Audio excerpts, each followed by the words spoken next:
नमस्कार साथियों, स्वागत है आपका और एक नई वीडियो में।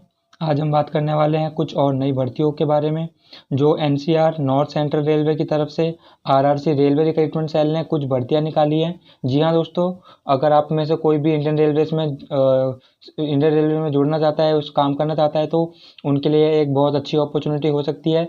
इस वीडियो में बताएंगे आप कैसे और कब इसमें अप्लाई कर पाओगे, educational qualification, age limit, selection process, सभी चीज़ों पर बात करेंगे। लेकिन सबसे पहले अगर आप चैनल पर नए हो तो चैनल को सब्सक्राइब कर दीजिए, वीडियो को लाइक कर दीजिए, साथ ही साथ बेल आइकन को भी ऑल पे सेट करना ना भूलें। अब सबसे पहले यहाँ पे कुछ बेसिक और इम्पोर्टेंट इन्फॉर्मेशन के बारे में बात कर लेते हैं। Organisation north central railway NCR की तरफ से रेलवे रिक्रूटमेंट सेल आरआरसी ने ऑर्गेनाइज किया है। एडवर्टीजमेंट नंबर आपको स्क्रीन पर दिख सकता है। यहाँ पे पोस्ट नेम, यहाँ पे काफ़ी अलग अलग पोस्ट हैं जो कि आपको आगे वीडियो में पता चलेगा। टोटल वैकेंसीज यहाँ पे 1697 यहाँ पे वैकेंसीज अवेलेबल हैं। एप्लीकेशन डेट यहाँ पे जो आपके पास एप्लीकेशन फिल करने का टाइम यहाँ पे आप पे 16 सितंबर से 15 सितंबर तक रहेगा। मिनिमम एज यहाँ पे है 15 साल, मैक्सिमम 24। तो आप अगर 15 से 24 के बीच में आपकी एज है तो आप इसमें अप्लाई कर सकते हैं। और बाकी एलिजिबिलिटी, अगर आप एलिजिबल हैं तो आप तभी इसमें अप्लाई करिएगा। अभी आगे आपको वीडियो में पता चल जाएगा और भी क्या एलिजिबिलिटी क्राइटेरिया रखा गया है, उसके हिसाब से आप अपने आपको अगर आप चाहते हैं कि भरना तो आप भर भी सकते हैं, इस फॉर्म के लिए अप्लाई कर सकते हैं। की ट्रेड्स तो यहाँ पे अलग अलग यहाँ पे इसके अंदर दिए गए हैं। तो यहाँ पे आपको एक फिटर की जॉब मिल सकती है, electrician, welder, carpenter, painter, mechanic. तो इस तरीके से कुछ और भी जॉब्स यहाँ पे आपको देखने को मिलेंगी। और यहाँ पे नेक्स्ट ऑफिशियल वेबसाइट, यहाँ पे आप डायरेक्ट भी यहाँ पे सर्च कर सकते हैं इसको गूगल पे, या फिर आप हमारी वेबसाइट हिंदी में विक्की से विजिट करेंगे, आपको ये वाला आर्टिकल मिल जाएगा। तो वहाँ पे आप क्लिक करके डायरेक्ट यहाँ पे विजिट कर सकते हैं। और यहाँ पे कुछ इंपॉर्टेंट डेट्स जो कि अभी आपको बताया है। स्टार्ट डेट यहाँ पे 16 से 15 के बीच में रहेगी। लास्ट डेट ऑफ फ़ी, तो यहाँ पे आपकी फ़ी की पेमेंट आपको 15 अक्टूबर तक लास्ट यहाँ पे कर देनी है। मेरिट लिस्ट और एग्ज़ाम डेट ये आपको अनाउंस नहीं की गई है, तो ये आपको कुछ टाइम में भी नोटिफाई कर दिया जाएगा। जब ये आएगी तो आप time to time official website पे भी विजिट करते रहिएगा। नेक्स्ट यहाँ पे एप्लीकेशन फ़ी, किस किस को कितना पे करना पड़ेगा, किस किस कैटेगरी को कितना अमाउंट यहाँ पे पे करना पड़ेगा फॉर्म फिल करने के लिए। तो यहाँ पे सबसे पहले जो जनरल, ओबीसी और ईडब्ल्यूएस वाले हैं, इनको 100 रुपीज़ पर पर्सन यहाँ पे एप्लीकेशन फ़ी में पे करना होगा। और उसके बाद जो SC ST फीमेल कैंडिडेट्स हैं उनके लिए ये फ्री ऑफ कॉस्ट यहाँ पे फिल कराया जाएगा। अब यहाँ पे नीचे इसमें जो भी ये पेमेंट ऐसे अभी आप कैसे करते हैं उसके बारे में बताया गया है। इस पैरा में मैं मार्क कर देता हूँ, दिखा देता हूँ। तो इस वाले पैराग्राफ में जैसे कि अगर आप नेट बैंकिंग यूज़ करते हैं उससे आप पेमेंट कर सकते हैं, क्रेडिट डेबिट कार्ड जो भी आप यूज़ करते हैं अपने अकॉर्डिंग पेमेंट कर सकते हैं उससे। अब बात कर लेते हैं एलिजिबिलिटी क्राइटेरिया की।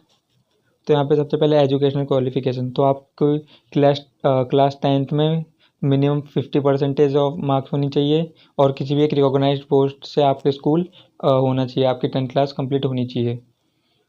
फर्स्ट यहाँ पे ये है। और एक ITI सर्टिफिकेट आपके पास होना चाहिए। यहाँ पे सेकंड ये है ITI, या फिर यहाँ पे NCVT कोई सर्टिफिकेट, यहाँ पे इन दोनों में से कोई एक होना चाहिए आपके पास। नेक्स्ट यहाँ पे एज लिमिट, जिसकी बात पहले ही कर चुके हैं, 15 से 24 के बीच में आपकी एज होनी चाहिए अगर आप इसके लिए अप्लाई करना चाहते हैं। एज रिलैक्सेशन, जो भी यहाँ पे कैंडिडेट जिस भी कैटेगरी से यहाँ पे आप बिलोंग करते हैं आप, तो उनको एज रिलैक्सेशन यहाँ पे 5 साल का मिलेगा। जो भी SC और ST कैंडिडेट्स हैं और जो OBC हैं उनको 3 साल का यहाँ पे रिलैक्सेशन मिलने वाला है। नेक्स्ट बात कर लेते हैं डिवीज़न वाइज वैकेंसी डिस्ट्रीब्यूशन। तो यहाँ पे टोटल 4 से 5 डिवीज़न में यहाँ पे डिवाइड किया गया है। तो यहाँ पे पहले यहाँ पे डिवीज़न में मैकेनिकल डिपार्टमेंट है, उसके लिए 364 पोस्ट यहाँ पे रहने वाली है, जिसमें कि टैग फिटर होगा। इसमें मैकेनिकल डिपार्टमेंट में भी अलग से और भी पोस्ट यहाँ पे है। तो यहाँ पे पहला है टैग फिटर, इसके लिए 335 पोस्ट हैं। और यहाँ पे टैग कारपेंटर के लिए 11 पोस्ट हैं। टैग वेल्डर यहाँ पे 13 पोस्ट अवेलेबल हैं। और टैग पेंटर के लिए यहाँ पे सिर्फ और सिर्फ 5 पोस्ट अवेलेबल हैं। अब बात कर लेते हैं इलेक्ट्रिकल डिपार्टमेंट में। तो ये सेकंड डिवीज़न है, इसमें टोटल 339 यहाँ पे पोस्ट रहने वाली हैं, जिसमें टैग फिटर में 246 यहाँ पे रहने वाली है।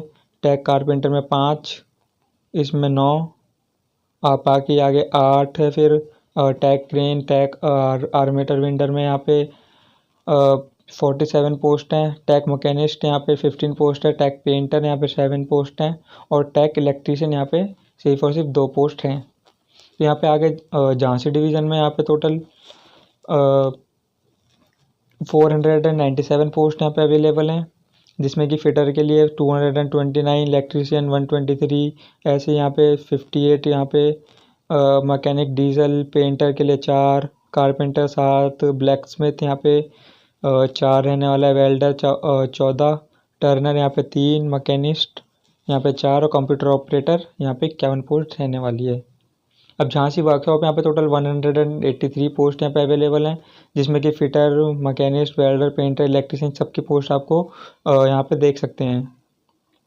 नेक्स्ट यहाँ पे आगरा डिवीज़न यहाँ पे 296 यहाँ पे पोस्ट अवेलेबल हैं, जिसमें कि फिटर के लिए यहाँ पे 80, इलेक्ट्रीशियन 125, वेल्डर, प्लम्बर यहाँ पे आपको दिख रहा होगा स्क्रीन पे, तो आप यहाँ पे एक चेकआउट कर सकते हैं। अब यहाँ पे सिलेक्शन प्रोसेस की बात कर लेते हैं। तो यहाँ पे सिलेक्शन प्रोसेस जो कि आपको बताया था, आपको क्लास 10 आपकी क्लियर होनी चाहिए मिनिमम 50% के साथ, और आपके पास कोई एक ITI का सर्टिफिकेट होना चाहिए किसी भी एक रिकॉग्नाइज्ड इंस्टीट्यूट से।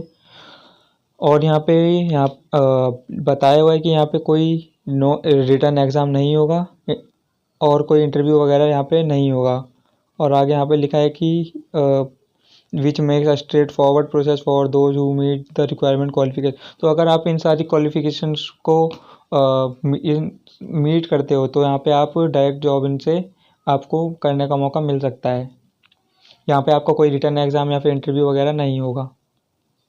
और यहाँ पे एक आपकी मेरिट लिस्ट निकाली जाएगी, जो भी कैंडिडेट सिलेक्ट किए जाएंगे वो आपकी एबिलिटी के हिसाब से शायद सिलेक्ट करने वाले हैं, तो एक मेरिट लिस्ट निकलेगी और उसके बाद आप उसमें डायरेक्ट सेलेक्ट हो सकते हैं। अब बात कर लेते हैं उन कैंडिडेट्स के लिए जो इसको खुद से फिल करना चाहते हैं। तो यहाँ पे कुछ स्टेप्स में बताया गया कि आप इसको कैसे कैसे फिल कर सकते हैं, इनको फॉलो ज़रूर से कीजिएगा। तो यहाँ पे टोटल लास्ट स्टेप्स में आपको पता चल जाएगा कि आपको क्या क्या चीज़ें करनी है।